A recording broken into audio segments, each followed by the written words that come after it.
Hello friends, आज हम लोग इसका सेकेंड पार्ट जो prevention and control of water pollution का इसके अंतर्गत हम लोग पढ़ेंगे। बेसिकली इसमें बायोमैग्निफिकेशन क्या होता है और यूट्रोफिकेशन क्या होता है। फर्स्ट सवाल लेते हैं इसमें biomagnification.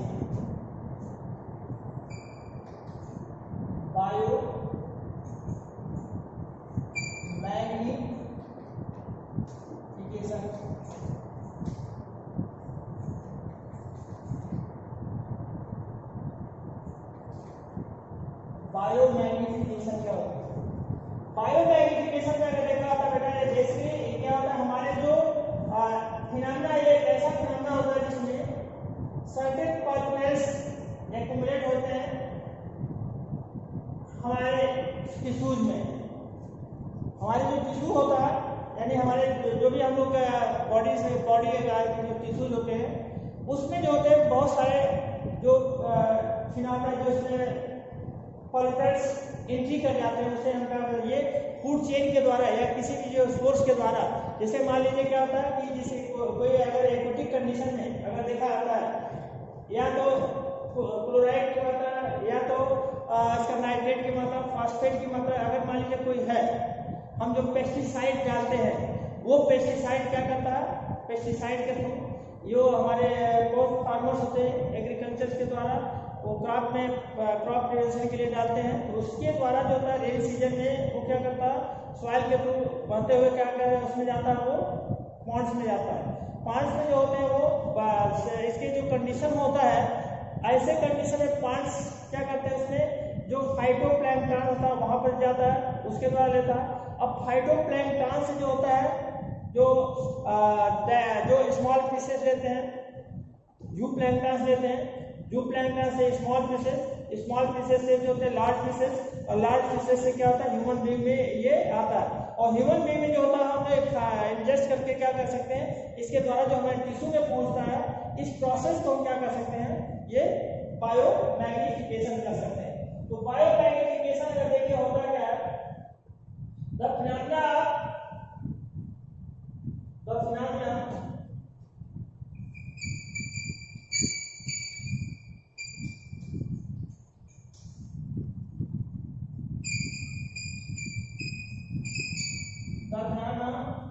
through which certain pollutants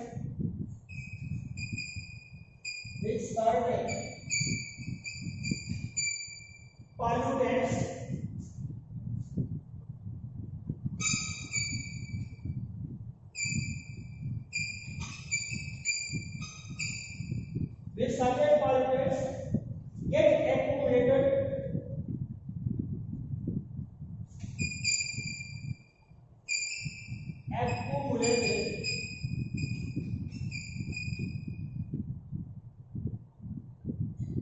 in tissue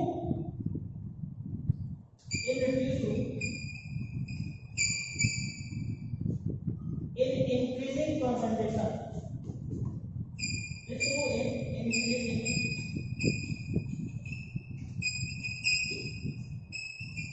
concentration. Increasing concentration is known as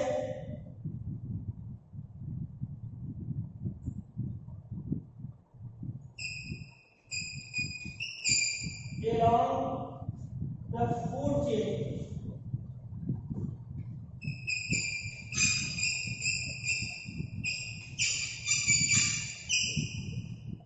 Food chain is called biomagnification.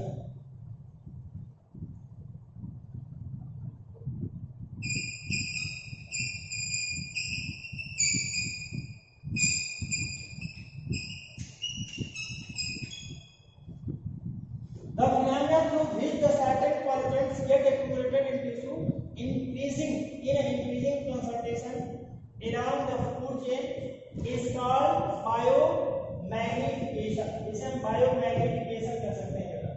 अब इसमें होता क्या है, अगर देखिए जैसे मान लीजिए कोई डीडीटी, हम सब्सटेंस की अगर बात करते हैं, जो डीडीटी की बात करते हैं, जो सबसे इसमें डीडीटी एग्जांपल इसमें होता है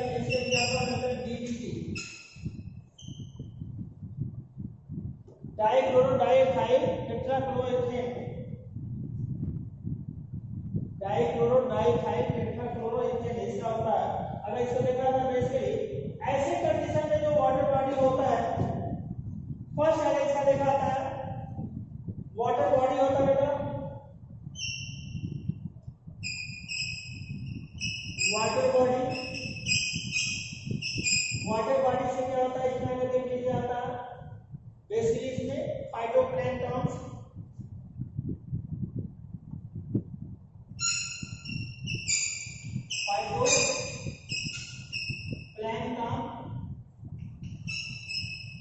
फाइटोप्लैंक्टन से आता है जूप्लैंक्टन,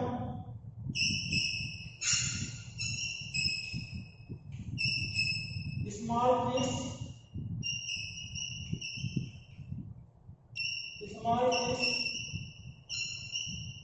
स्मॉल फिश से लार्ज फिश,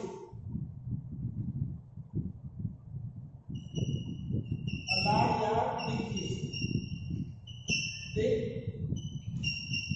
और बिग फिश से जो होता है अगर देखा जाता है ये बेसिकली क्या होता है, ये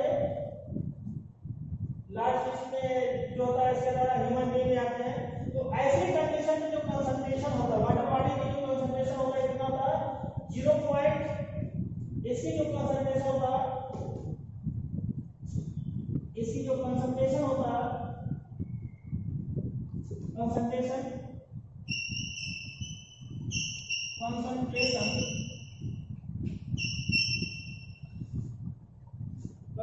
कितना होता है, इसकी जो होता है देखा जाता है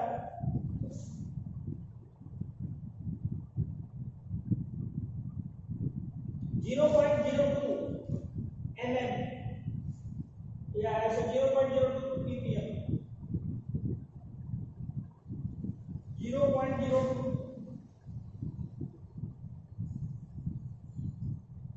इसमें लेते हैं 0.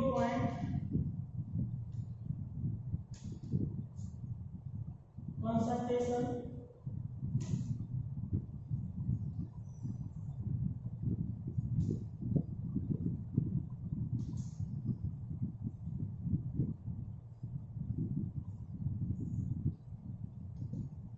इसमें हो जाएगा 0.02 पार्ट पर मिलियन ppm होता है। इसके साथ क्या हो जाएगा 0.04, इसमें जाएगा 0.04, इसके साथ साथ जाएगा 0.04 के साथ साथ ये सारे हो गए ppm में, ppm इसके साथ साथ आ जाता है 0.5, इसमें हो जाएगा बेटा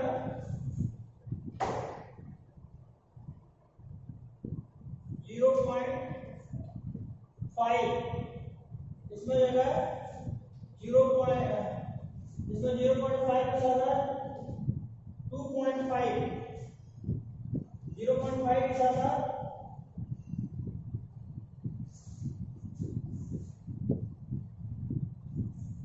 2 ppm, इसका आ जाएगा 2 ppm का साथ 25 ppm। ये होता है बेटा इस तरीके से जो होता है, इसे हम क्या कर सकते हैं, इसकी जो इंक्रीजिंग ऑर्डर होता है इसे हम कर सकते हैं, ये इंक्रीजिंग ऑर्डर को हम क्या कर सकते हैं, बायोमैग्निफिकेशन कर सकते हैं। इंक्रीजिंग ऑर्डर होता है, कंसंट्रेशन होता है,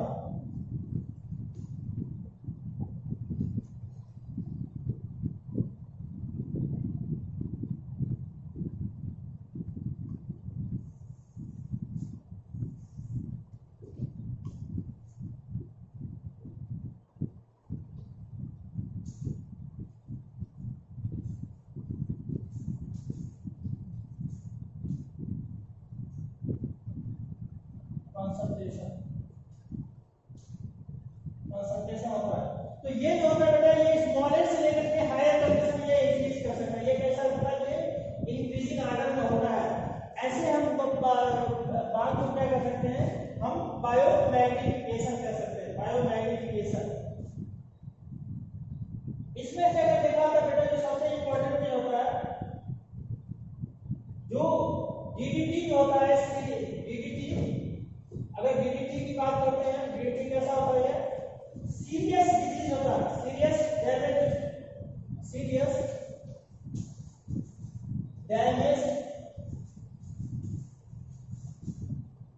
soft tissue, to soft tissue. और ये जो सबसे जो अगर देखा था जो सीवेज वाटर के थ्रू या अन्य सोर्स के द्वारा या पेस्टिसाइड के थ्रू इसमें जो है ज्यादा से ज्यादा इसमें इंक्रीज कर सकता है, ज्यादा से ज्यादा इसमें एंट्री कर सकता है। इसे बायो मैग्निफिकेशन कर सकते हैं, बायो मैग्निफिकेशन। नेक्स्ट देखिए जो होता है, नेक्स्ट होता है यूट्रोफिकेशन। क्या होता है नेक्स्ट आता है यूट्रोफिकेशन।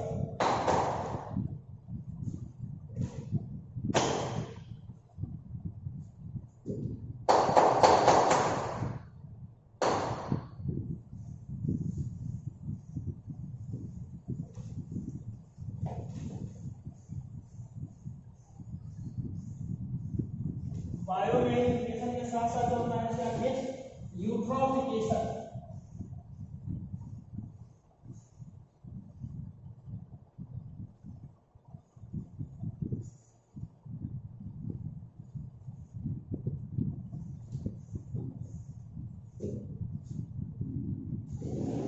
यूट्रोफिकेशन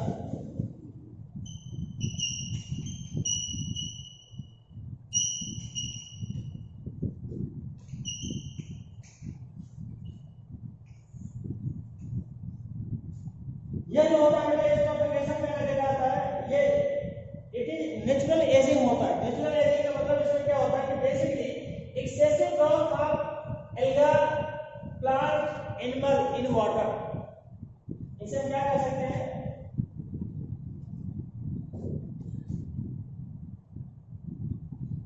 इसमें क्या है एक्सेसिव ग्रोथ ऑफ या this is natural ageing. Natural ageing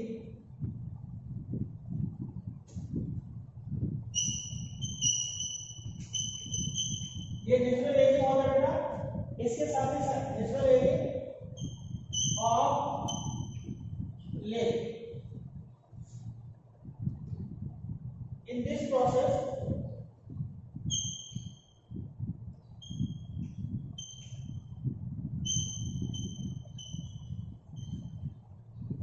excessive growth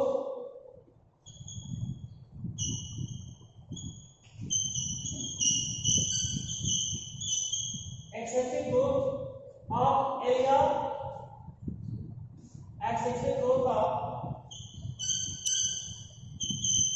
area plant and animal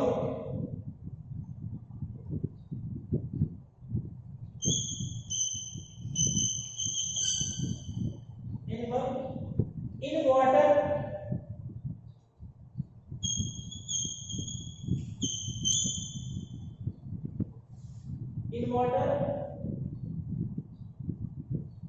body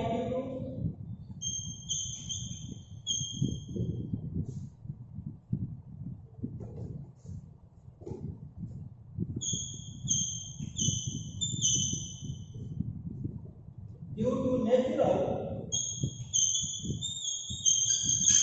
environment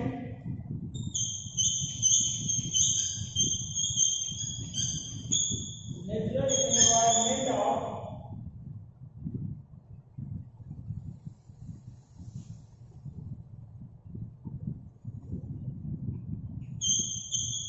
particular with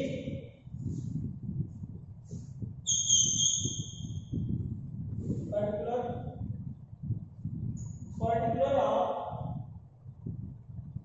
NSP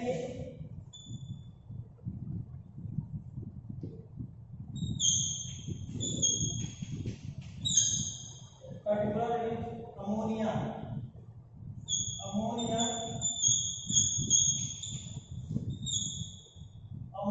phosphate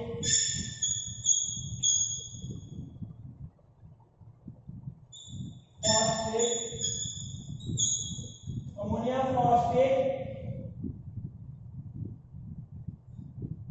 and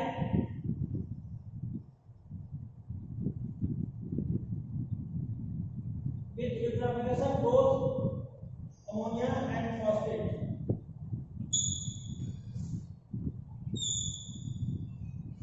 eutrophication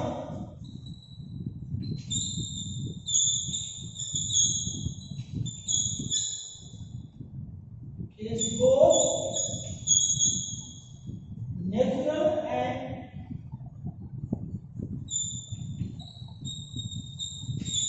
asymmetric.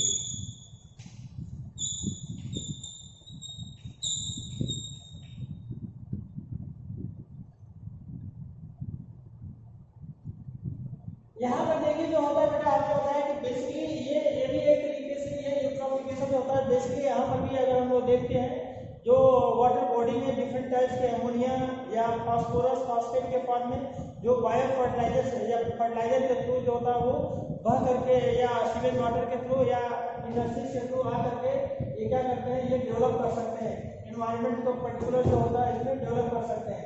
तो ऐसे कंडीशन में ये इसे हम क्या कहते हैं, कंट्रोल करने की प्रोसेस को जो होता है या हम यूट्रोफिकेशन कर सकते हैं।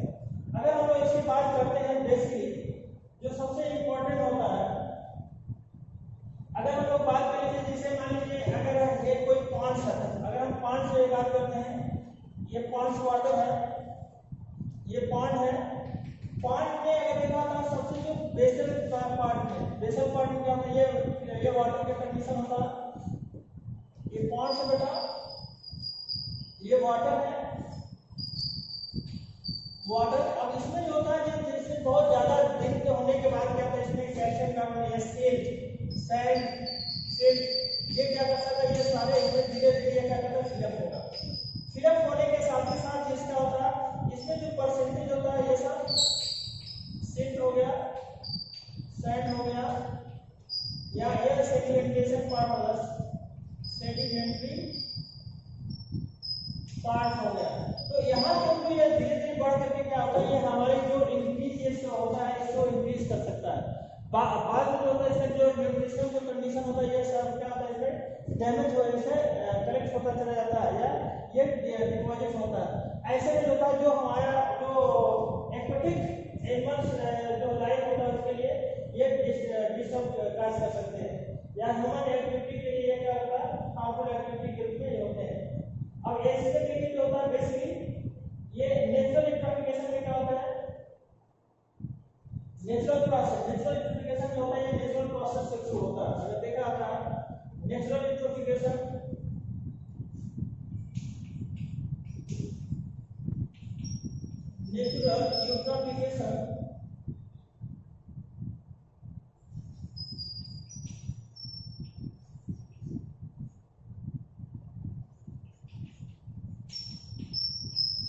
is natural process, is natural process होता है। अब नेचुरल प्रोसेस में अगर देखिए क्या होता है, मार्स प्लांट जैसे साइजिटेरिया होता है, ये एग्जांपल के लिए देखा था Mars plant,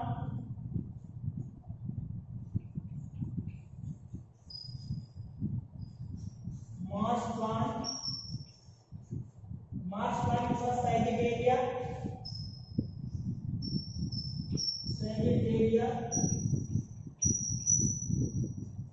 पोटाइमोजिटान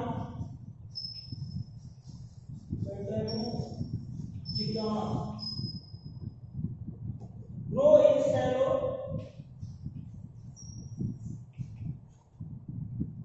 shallow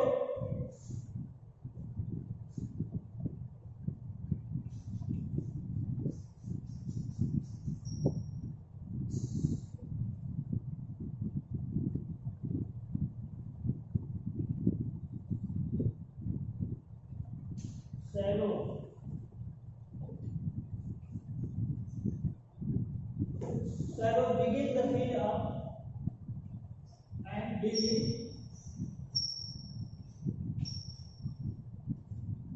to fill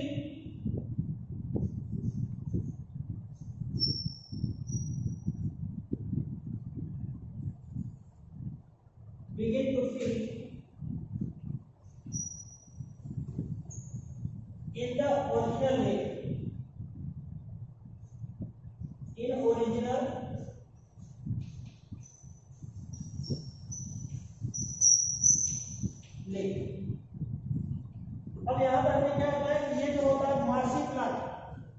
बहुत सारे जो फाइटोप्लैंक्टन्स होता है प्लांट्स में क्या होता है, इसमें जो प्लांट्स होते हैं या इसमें स्पोर्स होता है जो डेड करते हैं, डेड करके डिस्ट्रॉय करके ये सेल या सेडिमेंटेशन का जो होता है ये जो होता है बेसिकली ये कहलाता है ये नेचुरल प्लांट। ये कैसा होता है, नेचुरल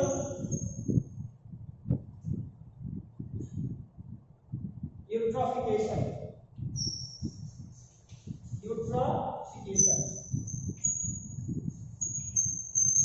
नेचुरल यूट्रोफिकेशन क्या होगा, ये कैसे होता है, जो नेचुरल प्लांट या अन्य एनिमल के द्वारा डेथ करके क्या करता है इसमें इसके बेसिक पार्ट में ये कलेक्ट होते हैं। ऐसे पार्ट्स को क्या कर सकते हैं, इससे हम नेचुरल यूट्रोफिकेशन कर सकते हैं। दूसरा होता है एसिलेटेड यूट्रोफिकेशन। दूसरा देख सकते हैं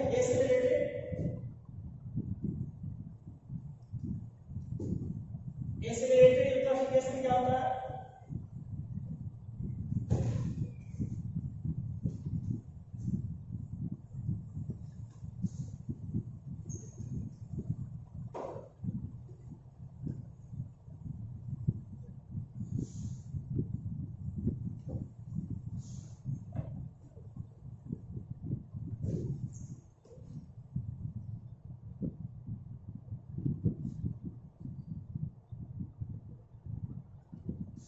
सेकेंड वन होगा एसिलेटेड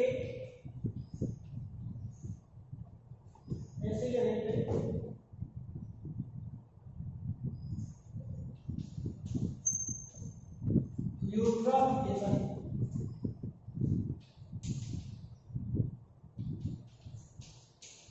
ये जो होता है बेसिकली एसिलेटेड यूट्रोफिकेशन होता है ये human term, it is called by human, it is caused by human activity, human being। ये ह्यूमन के द्वारा इसमें काज हो जाता है या ह्यूमन एक्टिविटी के द्वारा एक्टिविटी के द्वारा काज होता है। Like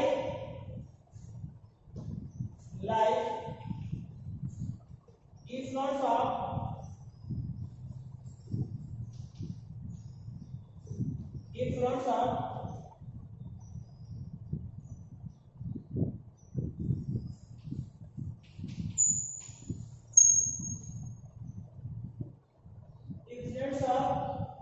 from the industries,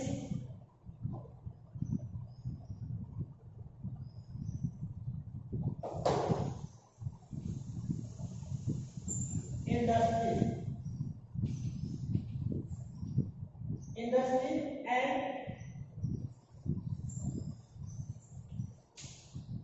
home runoff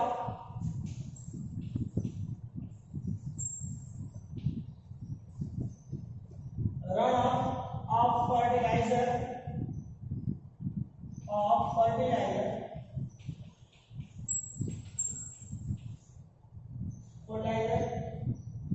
rich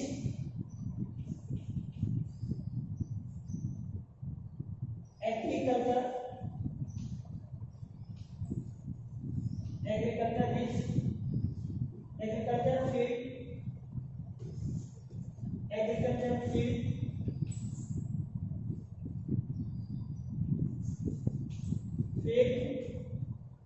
contamination of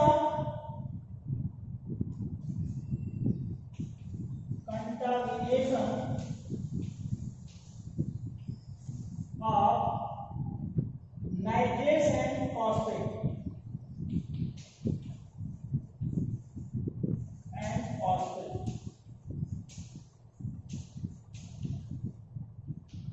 nitrate and phosphate।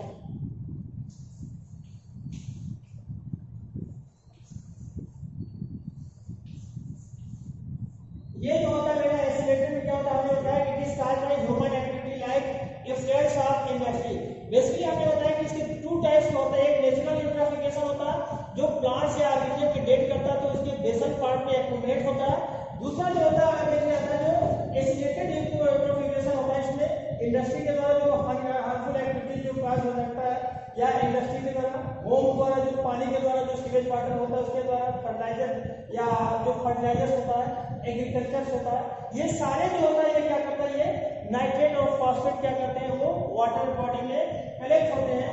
ऐसे पार्ट को हम क्या कर सकते हैं, हम कर सकते हैं यूट्राफिकेशन कर सकते हैं। तो यहाँ पर क्वेश्चन जो होता है बेसिकली हमने ये यूट्राफिकेशन होता है और दूसरा ये बायोमैग्नेटिज्म, ये जो इंपॉर्टेंट होता है, जो दोनों जो होता है ह्यूमन बीइंग के लिए ये हार्मफुल काज कर सकता है, या जो लिविंग बीइंग के लिए होता है ये वाटर बॉडी के लिए क्या होता है, ये हार्मफुल एक्टिविटी के रूप में काज कर सकता है। तो आगे इसके लिए आप पढ़िएगा, तो फिर जो आगे डाउट होगा उसको हम बताएंगे। तो आज का बेटा ये लेक्चर यहाँ पर समाप्त होता है। अच्छे से रहिए, अच्छे से पढ़ाई करिए, जो डाउट होता है उसे बार बार पूछते रहिए, और इसके साथ साथ एनसीईआरटी बुक को पढ़ते रहिए, है बेटा। तो इसके साथ साथ तो आप लोग अच्छे से पढ़ाई करिए, क्वेश्चन पूछते रहिए। हाँ, थैंक यू बेटा।